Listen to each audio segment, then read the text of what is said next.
I'm Christina Aguayo in Dallas, and here are your top stories.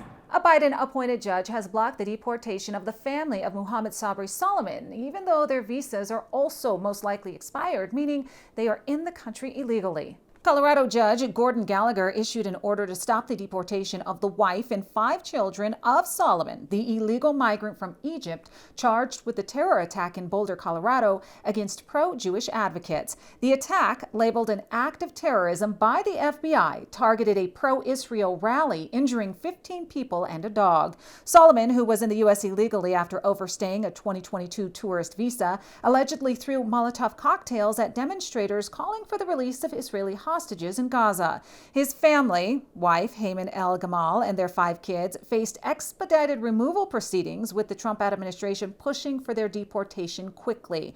In Gallagher's ruling, he said he needed to protect the family's constitutional rights in what he called a, quote, urgent situation. Gallagher's decision falls in line with a pattern of Biden-appointed judges issuing injunctions against Trump's policies. Senator Sheldon Whitehouse recently noted that over 40 such injunctions since Trump's second term has started have been issued. ICE arrested all of them on Wednesday and put them in federal custody, where they were being processed for the expedited removal. The Hungarian government has announced that they will be releasing a documentary exposing the USAID scandal. The country says the film will highlight how millions of dollars have been used to support left-wing political movements in Hungary. Prime Minister Viktor Orban and his Fidesz party said the movie will focus on revealing how USAID funneled millions of dollars into ideological movements in their country. According to Fidesz, the USAID under the Biden administration allocated as much as $23 billion globally to influence politics in other nations, including Hungary. They claim that Hungarian activist NGOs, political organizations, and liberal media, which claim to be independent, received money through USAID to promote Democrat agendas such as illegal migration, transgenders, and war stances. Orban's government says USAID is working with George Soros's Open Society Foundations in the plot. According to a recent report by the Sovereignty Protection Office, which investigates foreign influence, USAID's Central Europe program, launched during the Biden administration, gave $35 million to 8 countries in the region for political pressure, with Hungary being a key target. They also say that the money was used to support groups that overlapped with George Soros's network. 2 Chinese nationals have been arrested for smuggling a potential agro-terrorism fungus into the United States that has the potential to destroy crops and poison American citizens. If consumed, the fungus causes vomiting, liver damage, and reproductive defects. 33-year-old University of Michigan lab researcher Yingying Jian is accused of smuggling the fungus in from China with her boyfriend, 34-year-old Zhanyang Liu.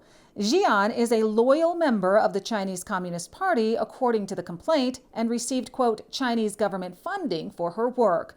Liu tried to bring the fungus in through Detroit Metropolitan Airport for research at a University of Michigan laboratory where Jian worked as a postdoctoral fellow. When he arrived at the airport, he claimed he was visiting Jian, his girlfriend, but didn't have any work materials. A secondary screening revealed suspicious items in his luggage: tissues concealing a note in Chinese, a piece of filter paper with circles drawn on it, and 4 plastic baggies containing reddish plant material, later identified as the fungus. Liu initially denied knowledge of the materials, but later admitted to smuggling the fungus. Jian was already working with that same fungus at the University of Michigan lab, but did not have federal permits to handle the pathogen. Liu, a researcher at a university in China, had worked on the same fungus and planned to start his own lab in China. The FBI found a document on Jian's laptop indicating her membership in and loyalty to the Chinese Communist Party.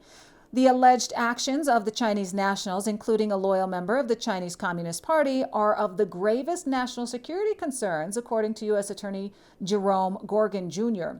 These 2 aliens, he said, have been charged with smuggling a fungus that has been described as a potential agro-terrorism weapon into the heartland of America, where they apparently intended to use a University of Michigan laboratory to further their scheme. The fungus can contaminate crops and lead to the disease head blight, which causes billions of dollars in economic losses each year. Infected crops often contain Jian was arrested and Liu was deported to China. Jian is facing charges including conspiracy, smuggling goods, making false statements, and visa fraud. 6 illegal migrants from Honduras have been charged in the murder of a South Carolina mother of 2. The suspects range in age from 13 to 21. Police say it was a random robbery attempt when they pulled up to the woman's car and shot her, saying they are surprised by the brutality of the crime.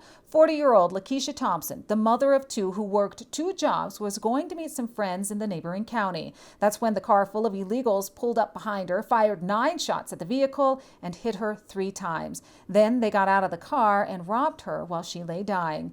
When she didn't respond to phone calls, her family went to look for her. They found her slumped over the steering wheel in her Honda, shot dead. Police say the illegal migrant criminals did not have any remorse over their alleged crime. Instead, they sent each other text messages saying things like, "Mission failed," and "This is only the beginning." They also said the weapon used in the murder had been used in an attempted robbery at a local store.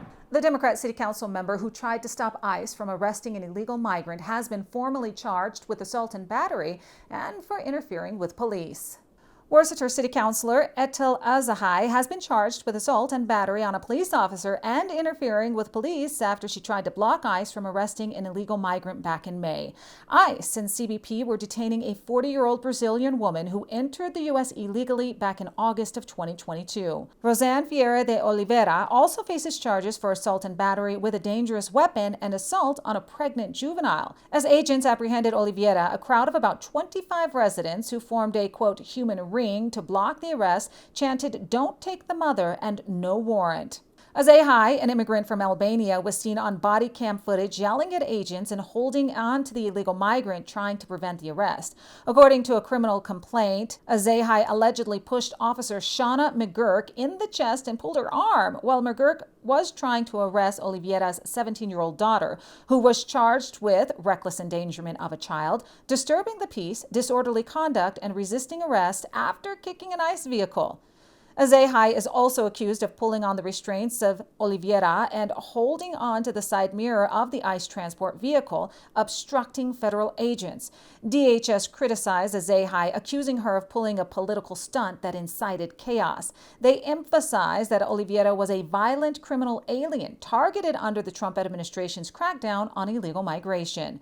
The U.S. Attorney for Massachusetts, Leah Foley, sent out a warning that anyone obstructing ICE operations would face investigation and possible prosecution, calling such actions, quote, disturbing and a risk to public safety. The Worcester Police Patrol Officers Union said Azahai was unfit to serve and demanded an ethics investigation.